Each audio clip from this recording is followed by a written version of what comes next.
Assalamualaikum warahmatullahi wabarakatuh. Selamat pagi anak-anakku semuanya. Gimana kabar pagi hari ini? Semoga kita selalu mendapatkan nikmat sehat dari Allah Subhanahu wa taala. Amin. Pada pagi hari ini, materi yang kami sampaikan adalah masih tentang zakat fitrah, dan kita melanjutkan tentang rukun zakat fitrah. Ayo, siapa yang tahu rukun zakat fitrah itu apa? Rukun itu adalah sesuatu yang harus terpenuhi ketika seseorang melakukan zakat fitrah. Di sini ada 4 rukun yang harus dilakukan ketika orang mau melakukan atau menunaikan zakat fitrah. Yang pertama adalah niat. Ayo, bagaimana niatnya? Niat mengeluarkan zakat fitrah adalah nawaitu an ukhrija zakatal fitri an nafsi fardhol lillahi ta'ala. Saya berniat mengeluarkan zakat fitrah untuk diri sendiri, wajib karena Allah Subhanahu wa ta'ala. Itu adalah niat zakat fitrah. Nawaitu an ukhrija zakatal fitri an nafsi fardhol lillahi ta'ala. Yang kedua adalah adanya orang yang mengeluarkan zakat atau disebut muzaki. Jadi rukunnya harus ada orang yang mengeluarkan zakat atau muzaki. Yang ketiga, harus ada orang yang menerima zakat fitrah atau disebut dengan mustahik. Ya nggak mungkin orang mau mengeluarkan zakat fitrah tidak ada yang dikasih, berarti ntar tidak sah zakat fitrahnya karena tidak terlaksana. Maka harus ada orang yang mengeluarkan, yaitu muzaki, dan harus ada orang yang menerima, yaitu mustahik. Terakhir, zakat fitrah rukunnya harus ada makanan pokok atau sesuatu yang bisa dizakatkan. Jadi harus ada barang yang bisa dizakatkan. Itu adalah rukun zakat fitrah. Niat, harus ada orang yang mengeluarkan zakat muzaki, harus ada orang yang menerima zakat fitrah yaitu mustahik, dan harus ada barang yang digunakan untuk zakat.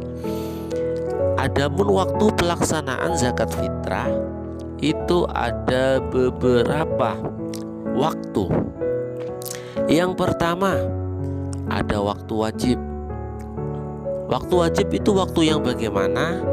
Yaitu ketika seseorang mengalami sebagian dari bulan Ramadan, atau seseorang ini menjumpai sebagian dari bulan Ramadan dan sebagian dari bulan Syawal sampai terbenamnya matahari. Jadi itu waktu wajib, harus mengeluarkan zakat fitrah. Yang kedua, waktu utama, waktu yang paling afdol, waktu yang paling utama itu kapan? Setelah azan subuh pada hari raya Idul Fitri sampai sebelum pelaksanaan sholat Id. Itu waktu yang utama. Jadi waktu utama itu kita mengeluarkan zakat fitrah setelah adzan subuh di hari raya sampai sebelum sholat Id. Itu waktu yang utama.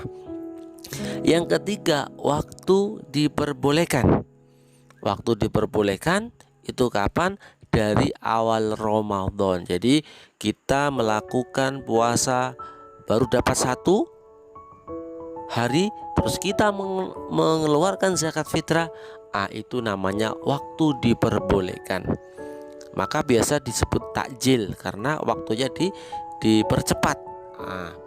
Yang keempat, waktu makruh atau dibenci. Kapan itu?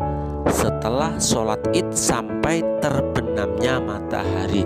Itu waktu yang dibenci atau waktu makruh. Jadi setelah sholat id seseorang mengeluarkan zakat fitrah sampai terbenamnya matahari, ya, itu waktu yang dimakruhkan.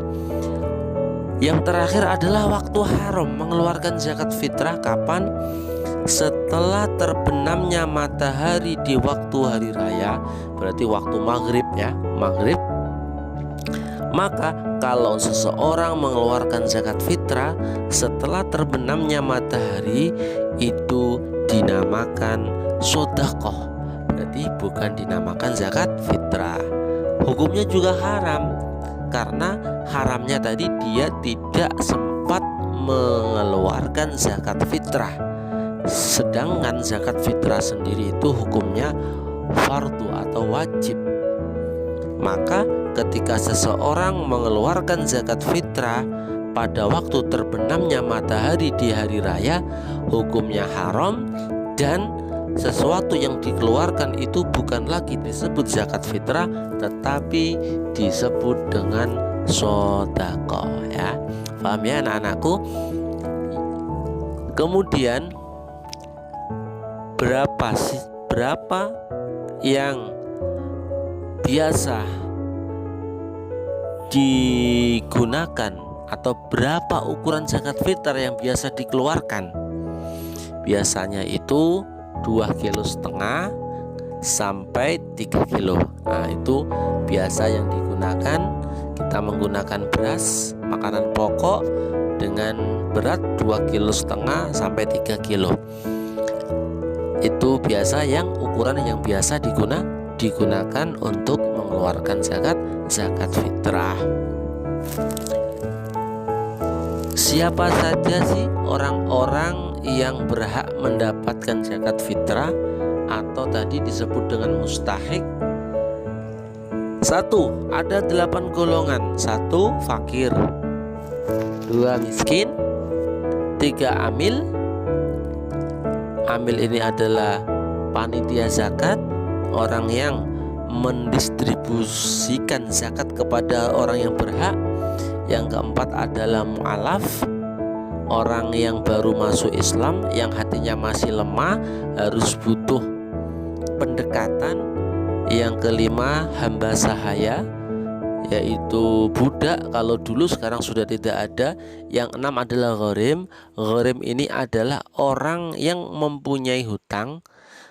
Karena apa? Hutangnya ini karena dia menolong seseorang, ya. Gharim ini orang yang berhutang, tapi hutangnya tadi karena dia menolong orang lain.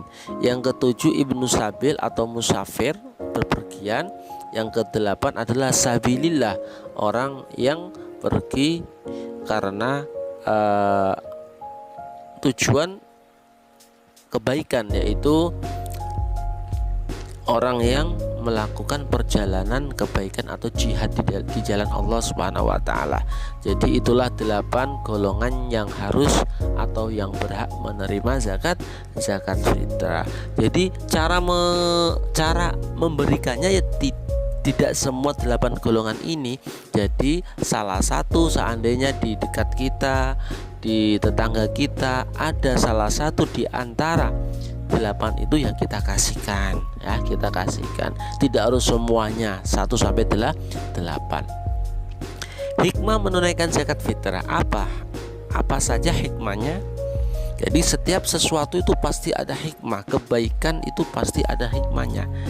Hikmah yang kita dapat ketika seseorang menunaikan zakat fitrah adalah 1, jiwa akan menjadi tentram. Jadi hati akan menjadi tentram karena sudah melakukan kewajiban.